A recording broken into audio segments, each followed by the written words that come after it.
This is Mike Franklin, and I'm going to be reviewing my webpage, 2001challenger2.com. I just recently purchased this 2001 Challenger 2, Quad City Challenger. Um, it has an airworthy date of August of 2001.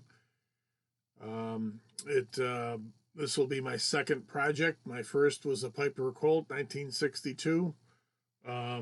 That I bought and had renovated and recently sold, and then I acquired this one. This is a configuration that I've wanted for many years because I was interested in amphibious. This airplane also, these amphibians come off, puddle jumper floats, and can be replaced with wheels or wheels and skis. And I'll be exploring, how long it takes to get those on and off, and I'll be doing videos on what's involved in doing that. And right now, I'm in the process of removing this airplane from this hangar. I'm going to remove the wings, and I'm going to remove the airplane and get it to some place where I can get the thing, cleaned up. So I'm going to review the website. I just created it. It's as time goes by, I'll be adding materials to it. And but this is version 1A, and I'll take you through it. Here's some of the exterior photos. The owner tells me he hasn't flown it in 3 or 4 years. This is a Rotax 503. The total time on the airplane, he tells me, is 150 hours, and it has the same on the motor. So the motor's original.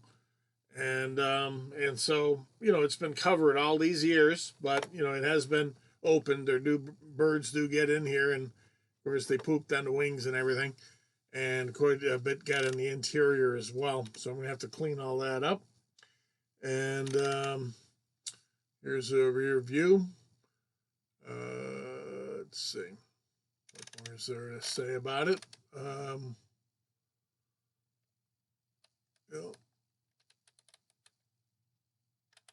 Like I said, I got to get those wings off so I can transport this.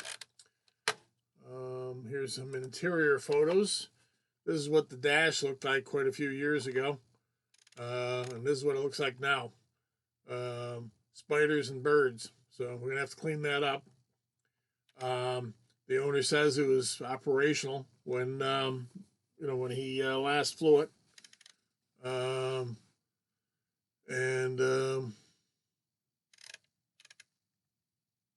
As you can see, the spiders enjoy it there. Whenever you're by the water, you'll have spiders. And we're going to clean this up and see what it needs. And this is the back seat.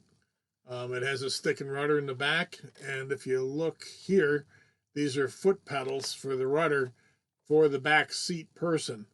And here's the rudder pedals for the front seat person. I do have cushions for it. These are kind of nasty. We'll be pulling those out. Okay. It's got dual mags. Let's see. It's got a tack, altimeter, airspeed indicator. There's airspeed indicator, vertical speed. Let's see, turn coordinator, and I can't see this one. RPMs. This is a push start. Oh, it's an electric start. Primer.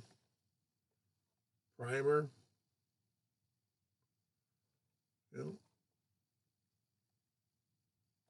That's a master switch of some sort for the battery.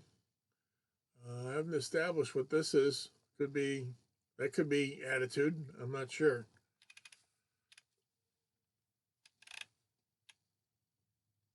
I believe this is for putting the float, the way your ability to turn the floats. There's a couple controls for that.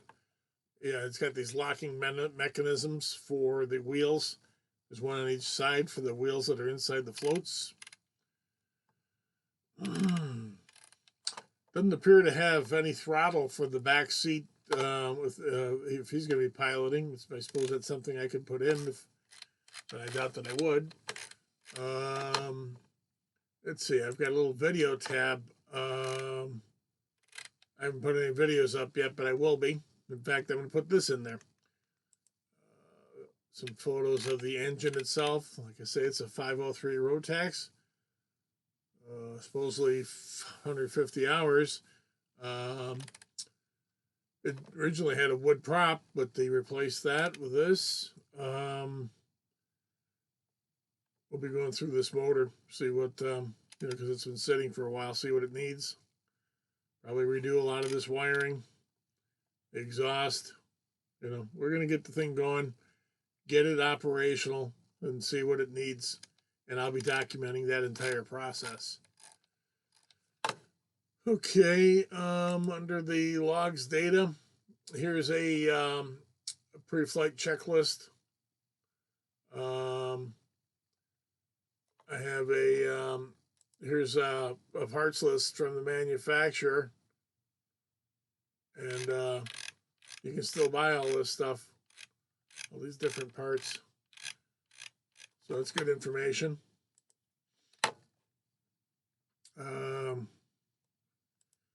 Just some stuff that I got from the owner, weight and balance charts and things of that nature.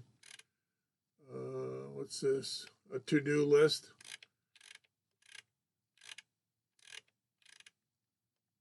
This is a 50-hour inspection report.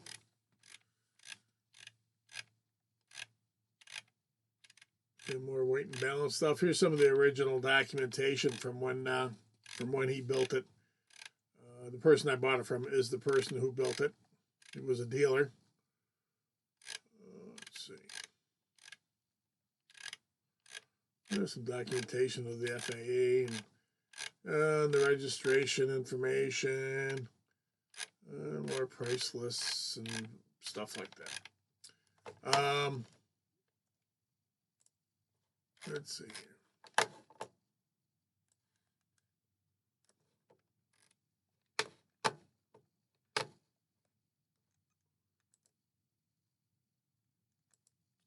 Okay, I'm going to go back to the page here because it doesn't seem to want to. Okay, there we go. Let me go back to logs data. Let's see, parts. Oh yeah, this is ultralightnews.ca. A lot more parts and stuff. So I thought that was a cool source to have. And okay, and that's pretty much. But I'll be adding more and more stuff as time goes by. But that's pretty much the entire website for now. We'll be cleaning it up, and then I'm gonna have the A&P, go through it and fix whatever needs fixed, but first thing I'm gonna do is just get it cleaned up and try to see what it needs. There's a bunch of more stuff that's not in these photos. It does have a heater. It does have windows, doors. They're on a hinge and they go up and they lock in right about here. There's that's hard to see, but there's a little latch right here you hook them to. It's a 10-gallon fuel tank. We'll go with that for now, but my plan would be to put a 17-gallon tank in it. The battery's probably shot, I would imagine. I'm going to try to have the battery mounted aft for center of gravity because I'm a little bit heavy for the front. I think we're still in spec for weight and balance, but I think it'd be better to move as much back as possible. Let's see. Some people will cut this glass and put a hinge to help you, get into the airplane easier. This is a tight fit for me, but once you're in there, you're in there. What else do we have? Like I said, I've got just straight up wheels. It's a tricycle gear system. I also have skis for it. The skis will have to be, the plastic's got some issues. I'll probably have to replace that plastic. It's all riveted in. We'll have to deal with that, but I don't think we'll be getting to it this year anyway. So, as far as other things that I'd like to do with it, like I said, move the battery back, um, get the heater working. That's not a priority, but it does have the ability. We have all the parts for it. Yeah, obviously, clean it. I have to get a comm radio. I want to get a Bluetooth headset. Um, make certain the intercom works. It does have an intercom.